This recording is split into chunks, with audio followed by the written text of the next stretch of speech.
Hello, everyone. Welcome, welcome.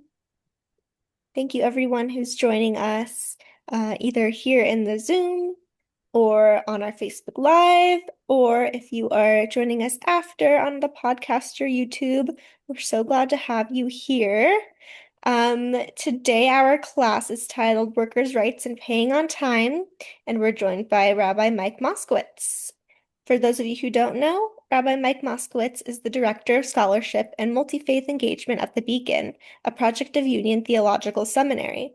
For the past 7 years, he served as a scholar in residence for trans and queer Jewish studies at Congregation Beit Simchat Torah, the largest LGBT synagogue.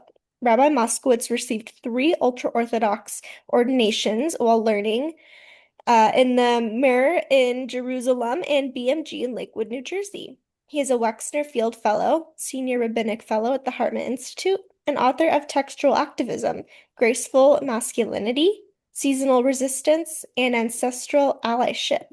With that, welcome, Rabbi. We're so glad to have you. Thank you so much, Emma and Rabbi Yankowitz. Thank you so much for the invitation. It is a distinct honor and pleasure to be here. And I'm excited to hopefully be in conversation about working with faith as a different type of labor, paying on time. I think very broadly that the way that we treat each other says a lot about our faith and ethical beliefs. This is especially true in the workforce. There are constant opportunities to act with integrity, or conversely, to prioritize selfishness at the expense of the greater good. The foundation of faith and conscience-based practice is the belief that the only way to come closer to the source of goodness is by treating people well. Sanctuaries aren't limited to houses of worships, but every workplace should be a sacred place.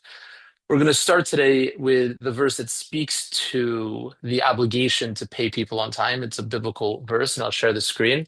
And would love if folks want to unmute themselves, if folks want to share their to be turn their cameras on. You're invited to, and it'll make it easier to have a conversation. If not, I will speak as if folks are following along. But the verse is that we're going to focus on is Deuteronomy 24:15. Thank you, Lawrence. And it's a strange verse for all sorts of reasons, and we're going to spend some time on it. So we'll go nice and slow. And the verse reads, "You shall pay their hire on its day. The sun shall not set upon them, for they are poor, and risk their life for it. Let them not call out against you to God, and there be a sin with you." That's an odd way to say you should pay your workers on time. There's like a simpler way to say that, and particularly to say that you should pay people at the end of each day is also possible. But there's a lot here that doesn't need to be here. But we know that there are no extra letters or words, and so the bulkiness on some level invites us to ask, like, what's being concealed. So any thoughts on what might be included in this verse, in the strange way in which it's constructed? We'll start with an easy question. Who's the subject here? So you, as the employer, shall pay the employees hire on its day. The sun shall not set upon them is vague as a pronoun, for they are poor. Ostensibly, it's the employees, but it's vague enough that it could also be the employer, which requires an explanation, and risk their life for it. Who do we think that "there" is referring to in this verse? Any guesses? The workers. The workers. I think that's the simple reading. That's how Rashi understands it.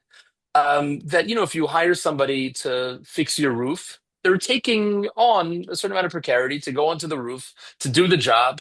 So, like, the least you can do is at least pay them on time, right? Like, they're putting their body kind of on the line, and so therefore you have to at least pay them on time, and that makes sense. That makes a lot of sense. The way some of the commentators in the 15th century understand it is actually referring to the employer. That this whole structure is very strange in that there seems to be something additional beyond the transgression. Meaning, when a verse says do this, there's an obligation. When a verse says don't do this, right, that's a prohibition known as a sin. Here it says you have to do this. You can't do that, right? You have to pay them on time. You can't let the day go without paying them. And why do you have to pay on time? For these reasons, they're poor. They probably need the money. Could be one way to read this is they risk their life in that they might not have food for tonight and for tomorrow. And so if you don't pay to them on time, their life might be at risk because they can't pay the bills. They can't go and buy food. They can't find a safe place to sleep. But the end of this verse, let them not call out against you to God and there be a sin with you, seems on some level disconnected from the rest of the verse. What is the sin here? Is the sin not paying on time? If the sin is not paying on time, so then this verse is interrupted by let them not call out against you. What does one have to do with the other? And so it's odd. Like it's an odd sentence structure. It's asymmetrical. Lawrence, any thoughts on any of this? You're being very brave by it's an odd verse, right? No, it just seems like, if you don't do it, they're going to call you out, and that would be a sin. Yeah, I mean, yeah. And it sounds like it's calling out to God. And one of the things that we know about prayer is that prayer is powerful to the extent that a person means it, right? The rabbis in the time of the Talmud are very anxious when it comes to praying for rain, because as much as rain in moderation is good for the world, for the person who's traveling by foot, right, or through the mud, it kind of ruins their day. So as much as some people might want the rain, other people might not want the rain, and they are very sensitive to take into consideration that the people who don't want the rain because it'll mess up their travel plans, they might really not want it. So if somebody who's being oppressed, somebody who's being exploited is calling out to God, there is a particular power to that prayer. And God, we are told, listens to those prayers and prioritizes those prayers. There's also an interesting read here that this sin is on some level self-inflicted, meaning I don't have to hire someone to do work for me. I could fix my roof myself. So once a person kind of elects to hire somebody, they're then taking upon themselves the obligation to pay on time. And so the sin is with the person because they elected to take on the responsibility of having a worker. And this is one of the things that the rabbis tell us is that when we take people who are on some level supposed to work for us, the closer reality is that actually we have taken for ourselves a boss, because now we are obligated to take care of this person. We have to make sure that they are paid on time. If they're working in a field, we have to make sure that they have access to the produce that they're working with. And so the sin, quite literally, is generated by the individual's acceptance of a worker. In the Hebrew, there are a few other nuances. This phrase of that it shouldn't come, velo savo, that the sun should not come upon them, only actually shows up two other places in the entire, not just 5 books of the Hebrew Bible, but also in the writings in the prophets. Once in Ezekiel and once in Jeremiah. And the Baal Turim, who's sensitive and to these observations, says that all three are in conversation. That there's an aspect of tears, velo savo, that the tears won't come. And there's a third place that talks about that people, false piety, that they're not worried about retribution coming because they see themselves as not doing anything wrong. And the Baal Turim says that these three are in conversation with each other, that one way to understand that the sun shall not set upon them is actually not about the worker who we are told needs to get paid before that day ends from the employer, but really that this is a focus on the employer. That when we think about a person's life in terms of a sunrise and a sunset, that the Zohar understands this as the sun shall not set, meaning not paying somebody on time is actually something for a call for divine retribution. That not only were there prayers, even prayers that they care about that are accompanied with tears won't be listened to, but also that it can cause premature death. in which case this verse and risk their life for it is actually referring back to the employer. That if the employer doesn't take the responsibility and generates this sin by not taking responsibility to pay the employer on time, they need to be anxious that God might preemptively and prematurely set their son, and therefore they're risking their own life by not taking care of workers. They're really kind of taking their own life in their own hands. And the Zohar says that the opposite is also true, that if a person was somehow divinely, there's a decree that a person should die prematurely, taking care of workers actually becomes a merit that can extend a person's life. And we know, not just in the mystical tradition, that from the Zohar, but also from the Arizal, Rav Chaim Vital says about his principal teacher, the Arizal, that the Arizal in Sfas about 450 years ago or so wouldn't pray the afternoon prayer until all of the workers that he had hired for the day were paid.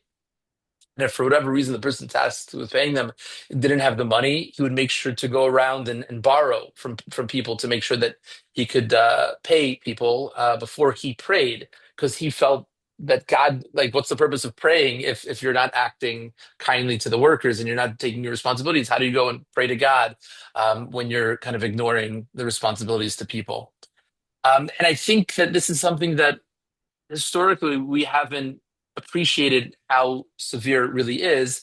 And what I would like to do with the next group of sources is to see that actually this is very relevant, not just for our times, but this is how the rabbis understood really kind of all the sources of evil, perhaps even the greatest sources of evil within our tradition. But I just want to pause before we move on to the next source. Any other thoughts or questions or observations on the first source from Deuteronomy? Am I the only one that you have to lecture to? Which is fine. I appreciate that.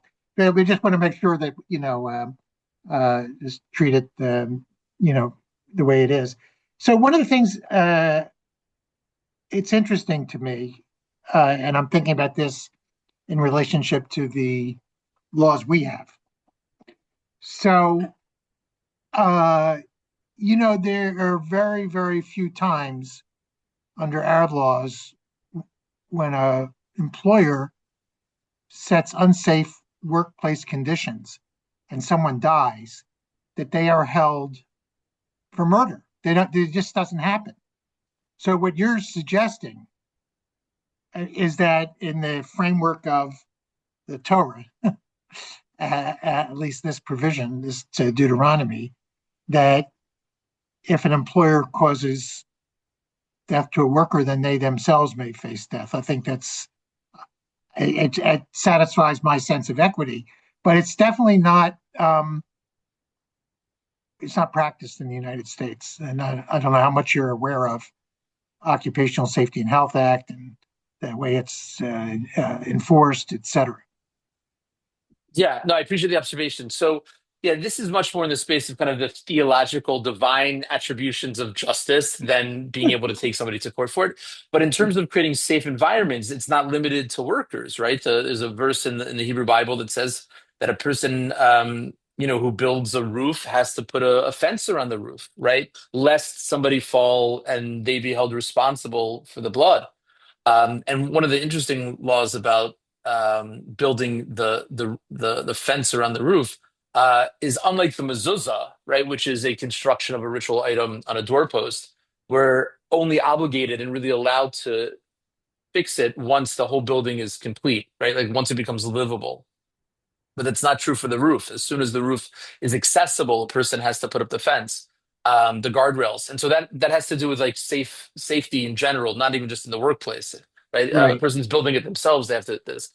But yeah, this is very much about a divine retribution and a divine kind of perspective, which is something that the rabbis look to punishments in the Hebrew Bible as a way of indicating how severe something is. So it's less about the fulfillment of and meting out of the punishment as much as the punishment itself is an indicator, right? If a person, let's say, if we're looking just at the rules, somebody gets a fine right? Somebody gets probation, somebody gets community service, as opposed to somebody gets, a day in jail, a month, a year, 10 years, 20 years, right? Life with parole, life without parole, right? These are indicators for how society sees the injustice.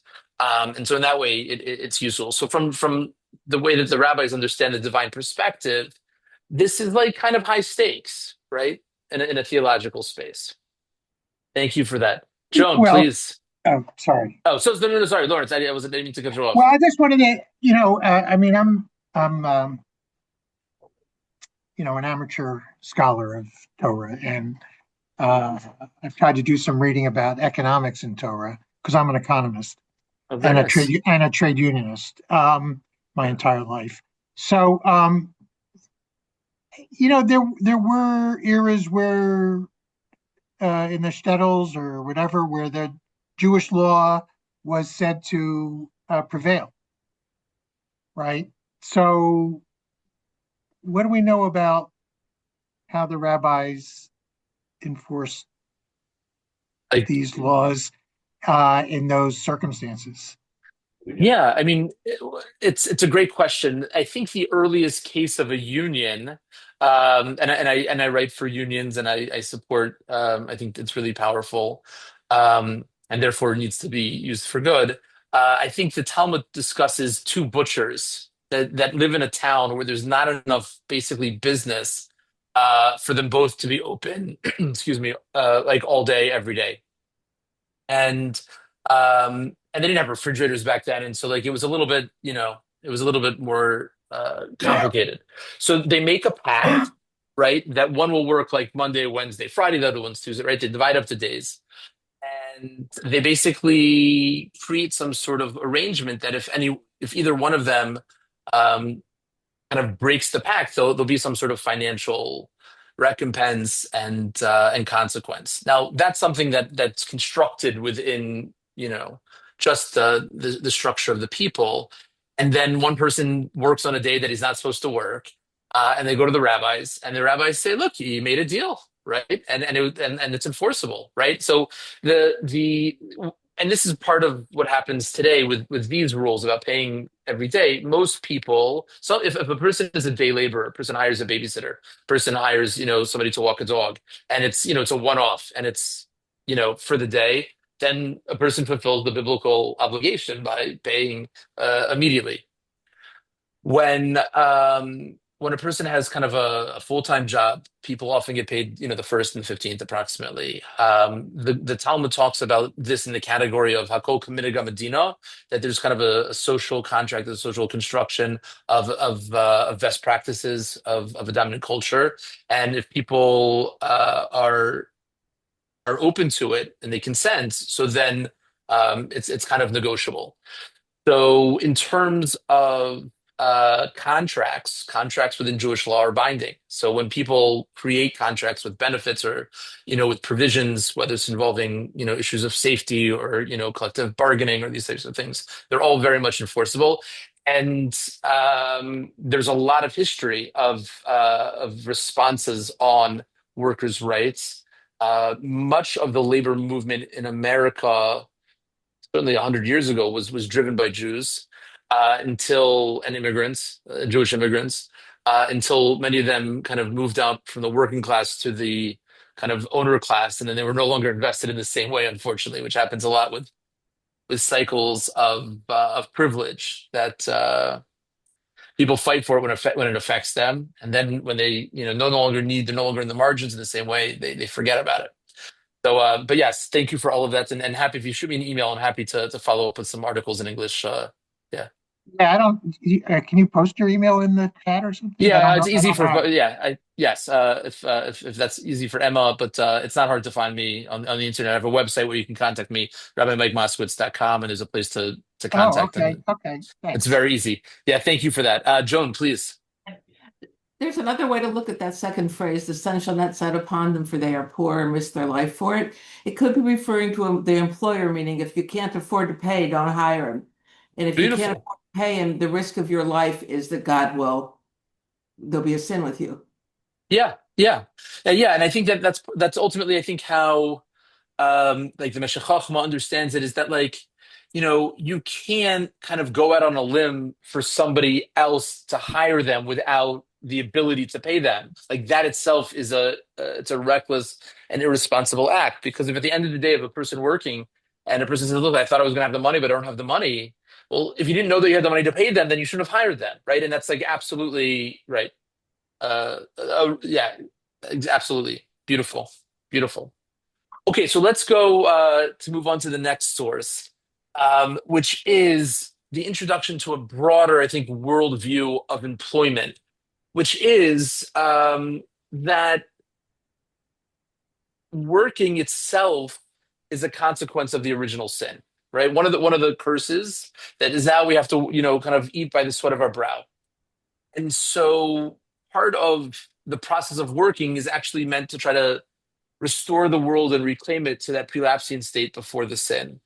And one of the ways in which Maimonides and the Talmud, and really the rabbis in every generation, articulate what's problematic in forcing people to work along the spectrum of forcing people to work, to such an extent, on one end of the spectrum, that a person has to be allowed to quit their job at any moment. Could be that a person has consequences. A person gets hired to bake a cake, and then they put the cake in the oven and they say, "That's it. I've had enough of this," and they leave, and the cake burns. It could be they're responsible for the consequences of quitting, but they have to be allowed to quit. And the verse that's quoted for why it's so important that a person have that agency and autonomy is the verse in Leviticus that says, this is God speaking, "For it is to me that the Israelites are servants. They are my servants from whom I freed from the land of Egypt, I, your God," which implies that we can't be servants to somebody else, right? There's one master of the universe. There's one ultimate boss. And a person needs to be able to see the employment as a way of being in some sort of service of humanity, as part of a system. But a person can't become subservient to the boss. A person can't become enslaved to the job. It's essential for the person to have the freedom to be able to kind of come and go. And I think this verse, perhaps more than any of the others, gives us a little bit of an insight into why the rabbis see people who mistreat workers as being kind of as bad as it gets. And one of the things that's interesting, I think, today in conversations about authoritarianism and fascism and all things anti-democratic, is that often we use Paro as kind of this place mark of good versus evil. There's Moses, right, fighting for liberation, and then you have this tyrant Paro, and we're reminded that ultimately Paro doesn't win. But I think Lavan, Laban in English, who is Jacob's father-in-law, I think is a much more appropriate model for today, because he's kind of the ultimate con man. He is the ultimate grifter and shady person who, when Jacob, is deceived in terms of marrying the wrong daughter, and then works, 7 years for one, 7 years for another 6 years for cattle, and for the animals. And then when he wants to leave, Laban doesn't want to let him leave, and so he chases after him. God communicates to Lavan in a dream, saying, don't harm him. And finally, he catches up, and Jacob, according to the rabbis, and the verse alludes to this, says, "You've changed my wages 100 times." And the rabbis in the Haggadah, and this is the famous quote, they ascribe so much evil to Lavan that it requires an explanation. The Haggadah says, and the Haggadah itself is at its core an educational device. It's an educational tool to tell over the story of the Exodus of Egypt. And only one time in the entire Haggadah do we find the words "go and learn." And so the Haggadah says, "Go out and learn what Laban, Lavan the Aramean, sought to do to our father Jacob. Pharaoh condemned only the boys to death, but Laban sought to uproot everything. As it is written, an Aramean sought to my father's death, and he went down to Egypt. He resided there. just a handful of souls there. He became a nation, large, mighty, and great. Now, to say that Lavan is at least twice as bad as Paro needs an explanation. Paro committed, infanticide and tried and enslaved the Israelites for generations. And Laban gave Jacob, according to the Medrash, all four daughters, right? His two wives and the two handmaids were all sisters. And so as a result, Lavan is the grandfather of Bnei Israel. Lavan is the grandfather of the children of Israel. And it requires an explanation. And in fact, in the Hebrew, the Aramean, it's a play on words. It's Lashon Ramai. And Aramean Ramai is a language of a trickster. That it's a pejorative. That Lavan was the shadiest businessman to ever live.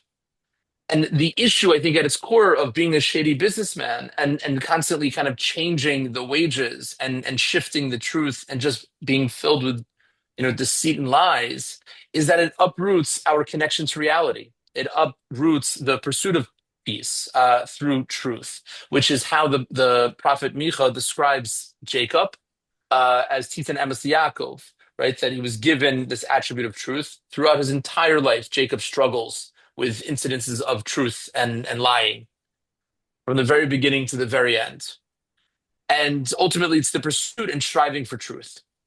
So we know what's right and what's wrong because we have a tradition, and the wisdom of our tradition tells us what's important. And from God's perspective, what is correct. And it's a struggle with humility that we aspire to uncover and to discover the divine will in these moments. But when we have conversations today of, what are we supposed to be doing about authoritarianism? What are we supposed to be doing about, the disinformation that's coming from everywhere? One way to kind of respond is to remind ourselves what our values are and to ask not like, what are we supposed to be doing, but like, who are we supposed to be? Who are we meant to be in this moment? Are we here to reinforce this truth? Because from the perspective of the Haggadah, the idea of trying to destroy our father, it's also understood homiletically as destroying our connection to God as a parent. That the verses that speak of God warning Lavan deploy the God of Abraham, right? And so too, when Jacob says, had it not been for the God of Abraham, right? That it's our connection to the tradition, to these verses and these stories that actually ground us with the moral imperative of doing the right thing. And I want to share just a couple of more sources, and then would love to be in conversation about what this means practically. But it feels to me not coincidental, and these are new thoughts for me, that the children of Israel perhaps learned from Lavan and their time being with their father Jacob, Lavan's father-in-law, that informs the way in which the brothers treat Joseph. When Joseph ultimately gets sold into slavery and is enslaved, the verse tells us that the brothers saw him from afar and sought to kill him. And it's a really important principle of social justice that from a distance, it's much easier to dehumanize. So these were his actual brothers, but they treated him not as a brother and not even as a stranger, as somebody that's subhuman. They wanted to kill him. Reuven intercedes. The Sforno gives a little bit of a background to why is it that Jacob sent his son Joseph to go check on the brothers. So this is the Sforno on the verse in Genesis in 37:14. The verse says, please go and have a firsthand look, right? Meaning go and check on how your brothers are doing. That's what the verse says. The Sforno says, why did Jacob want to kind of get an update? Jacob meant that Joseph should take care of any matters which, in his opinion, needed to be improved in the management of the herds. Meaning this wasn't a wellness visit of like, see how your brothers are doing and see if they need, a pep talk or, some sort of entertainment. But rather, this was a spot check, right? This was an on-the-job check-in to do inventory, to strategic planning, what else needs to happen to make things more efficient. So it's particularly in the place of coming onto a job site to do a job that this deep act of dehumanization is perpetrated. And we know, of course, that that's the reason why the brothers ultimately descend into Egypt. And instead of just going during the famine to bring back food, they settle there because Joseph has risen to power, particularly by being a savvy business person and planning for the famine. And then ultimately, Joseph wants to kind of fix the brokenness in the world, right? He has his own journey around his own struggles. But finally, when he outs himself as who he is, he gives to each one of them, to the brothers, a change of clothing. But to Benjamin, he gives several changes. I think it's 5, in part because Mordechai from the story of Purim is a descendant of Benjamin. And so the commentators point out that he's trying to fix 2 things. One is to show the brothers that he believes that they've repented and changed their ways around jealousy. Because if you remember, Jacob gives Joseph a special garment, and that's part of where the jealousy kind of develops. And so he wants to show that he's not worried anymore by giving Benjamin, his biological brother from both the mother and the father, where the other brothers are the same father but different mothers. And then this 300 pieces of silver, according to some, these the value of the 5 were equal to the value of the 1, meaning everybody, he gave the same amount of value of clothing, but he gave clothing that was worth 5 times as much per piece to the brothers, where to Benjamin he gave kind of cheaper, but the 5 was meant to be symbolic. And then this 300 pieces of silver, the commentators say that there were 12 sons, the 12 months in the year, and there was a rotation that one would stay with their father Jacob and tend to his needs, while everybody else would be out with the flocks and doing the family business. Once Joseph was sold, there was 1 fewer brothers for the rotation. So for the 10 brothers that were involved in the selling of Joseph, they don't get reimbursed because they had to work harder. It's their fault. They shouldn't have sold him. But Benjamin wasn't there. Benjamin didn't have a role in the selling of Joseph, and still had to work more.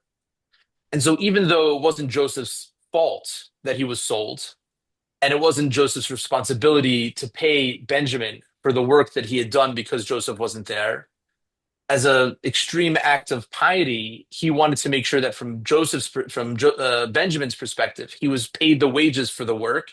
And so I won't go into it because it's a little bit complicated. But if you take what was seen as the minimum wage of the time and the number of days of the year that people work, and you divide it by the number of brothers with Joseph, without Joseph, and you take that extra piece, that was the number of days per year that Benjamin needed to work to cover the lapse, it adds up to exactly 300 pieces of silver.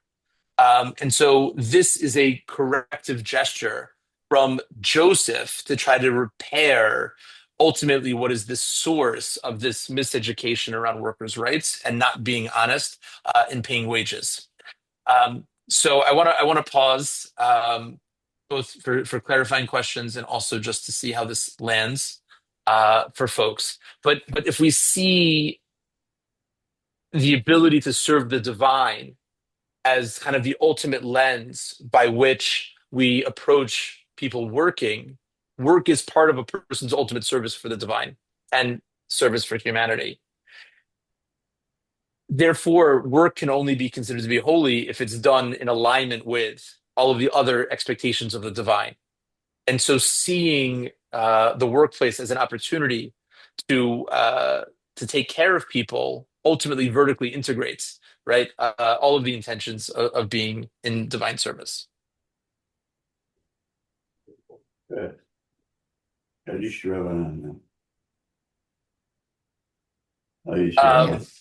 is a safe space. If you want to offer a rebuttal, if you want to push back on any of it, happy to be in conversation if there are things that strike you as interesting. I can share a story. As a child, my grandfather was very machmir about this. He would go out of his way to take me with him on Fridays. He worked for my father, and if a worker called in sick and couldn't get their paycheck, he would take me with him. We would deliver it to their house, and he would tell me so that their wife had enough money to feed the family over the weekend. And he Beautiful. went out of his way to take me so I would learn this. Wow, what a beautiful story. Thank you for sharing that, right? That's the best type of education, right? It's we're meant to be Talmidei Chachamim, which is a strange phrase to mean a scholar because the word Talmud means student and Chachamim are wise people. And so it's a bit of a contradiction, right? Either we're students or we're wise. So one interpretation from the Bali Musar is that real wisdom requires humility to still see yourself as a student, and we're always learning and we're always growing. On a different level, it's I think an indicator that we're meant to be students of the wisdom. We're meant to be practitioners of the wisdom. We're meant to narrow the space between the ideal way of being and the way in which we're actually moving about the world. So when we learn about right what the right way to pay workers, there should be no space between the ideal way in which we learn about it and the way in which we practice it. And it's really exceptional that your father put in so much effort, but it means a big difference. It means a big deal, right? To those who actually need it and rely on it. And also, it's the gift that keeps on giving, right? Because now we're learning and it's a merit for his memory. Yeah. Yes. Wonderful. Thank you for that.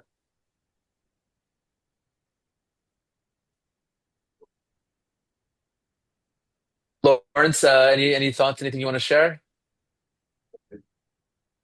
Well, I have a lot of questions more general about the topic of Torah and economics and workers, but not on this. I mean, it's interesting. These are all things I come at because of studying economics and worker rights. So, God says, you're all my servants. You all work for me. That's right. And therefore, every worker can quit at any time. I thought that was interesting. In America, we have something called employment at will. Employment at will is based on a very strict free market-oriented economics, which basically asserts that if an employee has the right to quit at any time, then every employer has the right to quit an employee at any time.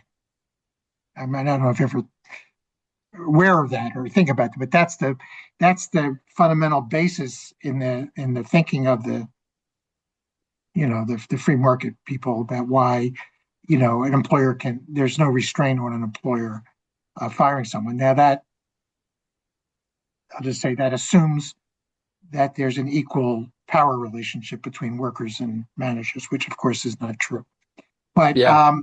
That came up to me when you were.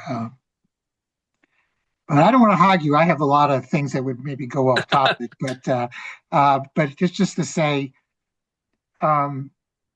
I retired a few years ago, and one of my goals was to study Torah and economics and workers, and I wanted to use it as a vehicle, well, for learning how to study Torah. I have not done a lot of taking a parsha, read what all the rabbis said and debate it. And I thought, well, to get me interested, I'd love to find the 5 parshot that are central to issues of workers and economics and Torah. And then I would, just dig into each one of those. And that would teach me a lot about not only Torah and economics, but how to study Torah. So anyway, I maybe I'll be in touch with you and get your guidance. Please be in touch with me. Look, what do you think those parshot are that would give me a good foundation for this topic?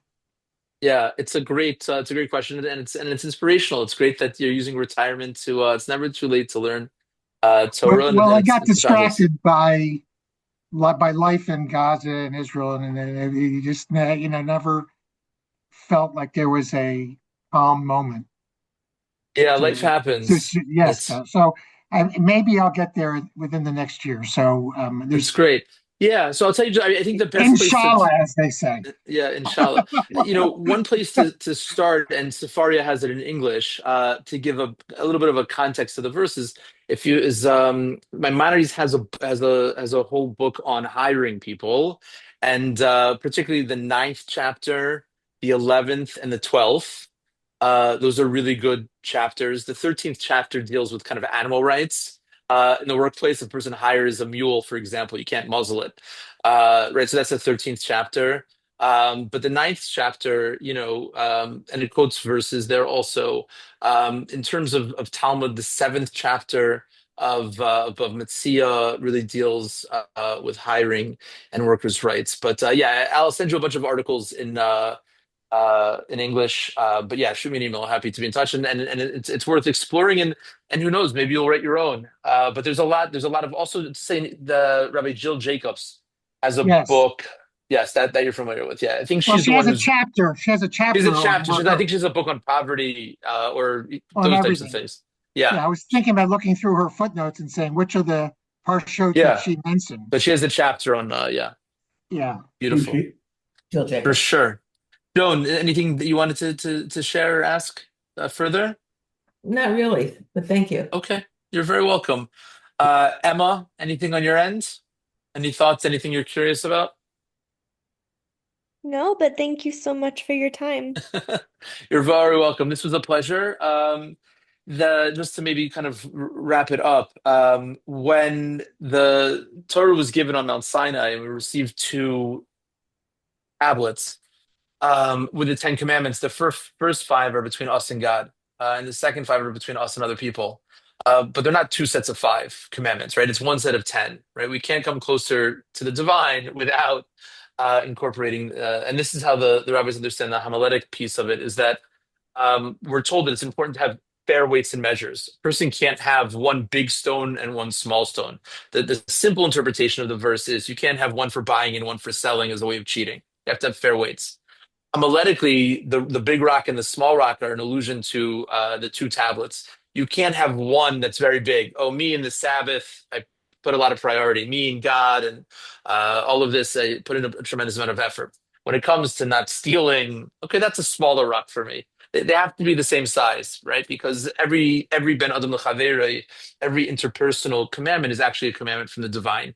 And the more that we kind of attempt to be divine, in the way in which we move about the world, learning from the divine attributes, then ultimately we elevate this world, including all of the people here. And so they're inseparable. So it's something to think about when we approach what are often perceived to be mundane spaces, a grocery store, or in the subways. That in these moments of great division, we need to end dehumanization. We need to rehumanize folks, and one of the best ways to do that is through micro affections, by like these very small acts of kindness, smiling, seeing people as the people that they are.